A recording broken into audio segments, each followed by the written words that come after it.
हाँ प्यारे बच्चों, कल एक्सरसाइज 3.3 के 5वें क्वेश्चन तक हमने कर दिया था परसों। आज 6वें क्वेश्चन से शुरू करते हैं। 6वां है a equal to cos alpha sine alpha minus sine alpha cos alpha हो तो सत्यापित कीजिए a dash a equal to I. और इसका दूसरा पार्ट भी यही है, a equal to sine alpha cos alpha minus cos alpha sine alpha. थोड़ा सा अंतर है इसमें, देख लीजिए क्वेश्चन में अंतर है। तो सत्यापित कीजिए a dash into A equal to आई।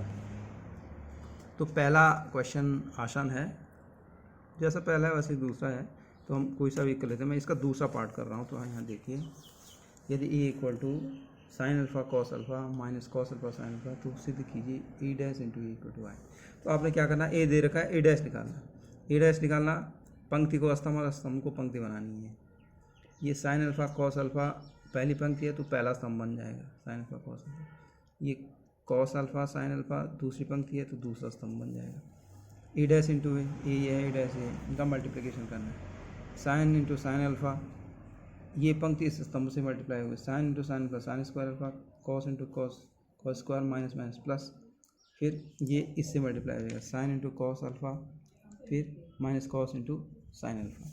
इस तरह से ये इससे मल्टीप्लाई हो जाएगा। Cos into sine alpha sine into minus cos alpha, तो ये माइनस आ गया। Cos into cos square alpha sine into sine sine square alpha, ये sine square alpha cos square alpha एक हो जाएगा। ये sign alpha cos alpha minus cos alpha sine alpha cut जाएंगे, ये भी कट जाएगा आपस में, और ये फिर 1 हो जाएगा। तो 1 0 0 1। तो आप देखेंगे a dash into A equal to I, a dash into A equal to I, hence proved. भाई यही दिखाना था, बहुत सरल क्वेश्चन है, इसको यहीं पर देख लेते हैं।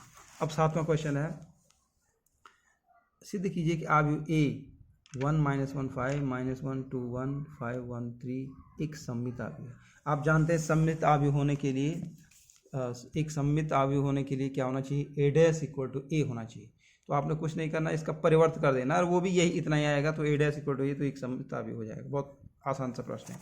इसका दूसरा पार्ट करते हैं हम, कि आपके लिए इसका फर्स्ट पार्ट। तो इसका सेकंड, इसका भी फर्स्ट और इसका भी फर्स्ट आप करेंगे। इसका सेकंड पार्ट देखिए, सिद्ध कीजिए 0 1 -1 -1 0 1 1 -1 0 एक विषम सममित आव्यूह है। विषम सममित आव्यूह होने के लिए एक शर्त है, a dash equal to minus A होना चाहिए, तो विषम सममित आव्यूह होता है। तो a ये है 0 -1 1 0 1 -1 -1 0 1 1 -1 0 पंक्ति में मैंने कहा। तो एक विषम सममित आव्यूह सिद्ध करना आपने। तो इससे पहले इसका a डैश निकालेंगे। a डैश क्या होगा, ये पंक्ति पहला स्तंभ बनेगी, ये स्तंभ पहली पंक्ति बनेगी। 0 -1 1, या मैं यूँ कहूँ कि ये पंक्ति पहला स्तंभ बनेगा। इसको हमने स्तंभ में लिखना 0 1 -1 0 1 -1, इसको दूसरे में -1 0 1 -1 0 1, इसको तीसरे में 1 -1 0 1 -1 0 हो गया। ए डैश आ गया। अब आप देखेंगे इनमें से इसको इनमें से -1 कॉमन लेना पड़ेगा। क्यों लेना पड़ेगा ये देख लीजिए। इसको a dash equal to -a होना चाहिए। अभी हम देखते हैं a डैश करके हमने जो कॉम्प्लीमेंट निकाला वो क्या है, वो यही आव्यूह देखिए 1 0 1 -1, लेकिन जहाँ प्लस है वहाँ माइनस है। इस आव्यूह में मूल आव्यूह से जहाँ प्लस है वहाँ चिन्ह बदले हुए हैं। इस मूल आव्यूह में यहाँ पे -1 है, यहाँ प्लस है, इसमें प्लस है यहाँ माइनस है, इसमें यहाँ माइनस है यहाँ प्लस है, यहाँ माइनस है, इसमें माइनस है यहाँ प्लस है, उल्टा हो रखा है। तो हमने क्या किया, -1 कॉमन ले लिया। ठीक है, -1 और तो ठीक है, लेकिन 0 में से कॉमन करने के लिए आप जानते हैं 0 1 -1 इंटू 0 इसको लिख सकते हैं। -1 कॉमन आएगा तो 0 बच जाएगा, वहाँ पर कोई दिक्कत नहीं है। ऐसे हमने यहाँ किया। तो जब -1 हम कॉमन लेंगे तो इनके चिन्ह बदल जाएंगे। तो ये 0 ही रहेगा, 0 का ये +1 हो जाएगा, ये -1 हो जाएगा, ये -1, ये 0, ये +1, ये +1, ये -1 0, यानी इनके चिन्ह बदल जाएंगे। ये माइनस था तो प्लस, ये प्लस था तो माइनस, ये प्लस था तो माइनस, ये 0 0 माइनस था प्लस, ये -1 और ये 1 और ये -1। तो ये -1 इंटू ए हुआ, -1 into A equal to -a, a dash equal to -a आ गया। अतः एक विषम सममित आव्यूह। बहुत इजी क्वेश्चन है, बहुत ही इजी। चलिए 8वां क्वेश्चन। 8वें क्वेश्चन में क्या है, ए बराबर है 1567, तो सत्यापित कीजिए। दो क्वेश्चन है इसमें कि ए प्लस ए डैश एक समसम्मित अवयव है, ए माइनस ए डैश एक विषम सम्मित अवयव है। ऊपर का क्वेश्चन मैंने विषम सम्मित का किया, मैं इस समय समसम्मित वाला कर लेता हूँ। तो क्या है ये देख लीजिए, ए प्लस ए डैश एक समसम्मित अवयव है। देख लीजिए इसके लिए, यहाँ देखिए ए इक्वल टू 1567 है, ठीक है।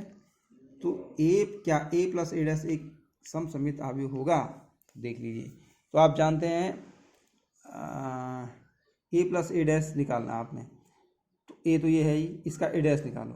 15 पंक्ति को स्तंभ बना दो, 15 पंक्ति को स्तंभ, 6 7 बन गया। एक यहाँ गया, 5 यहाँ गया, 6 7 ऐसे आ गया। अब इनको जोड़ना, ए प्लस ए डैश 1567 और 1657 संगत अवयव जुड़ेंगे। एक से जुड़ेगा, 5 6 से जुड़ेगा, 6 5 से जुड़ेगा, 7 7 से जुड़ेगा। ये जोड़ दिया हमने, देख लीजिए।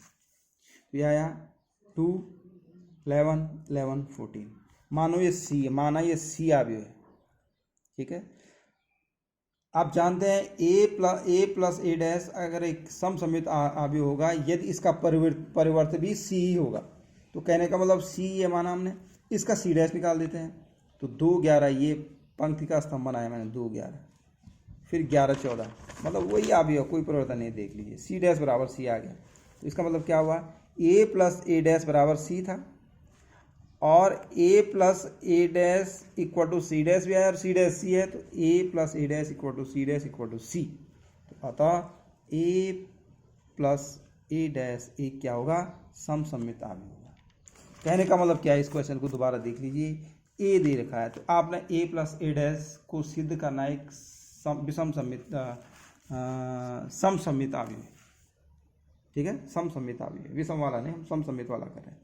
तो समसम्मित अवयव करने के लिए आप क्या करेंगे कि ए का ए डैश परिवर्त निकाल लेंगे, ए कॉम्प्लीमेंट निकालेंगे, इन दोनों को ऐड कर लेंगे। ऐड करने के बाद जो अवयव आया उसका सी डैश, सी माना हमने, उसका परिवर्त करेंगे, सी डैश निकालेंगे। तो सी डैश बराबर सी होना चाहिए, और ए प्लस ए डैश बराबर सी, और सी डैश के बराबर है, तो A plus A dash equal to C dash equal to C, सब A plus A dash C dash और सी के बराबर हो जाएगा। तो आप कहेंगे ए प्लस ए डैश एक समसम्मित अवयव है। तो आज के लिए इतना ही, कल भी एक्सरसाइज समाप्त हो जाएगी। आज इतना ही, थैंक्स।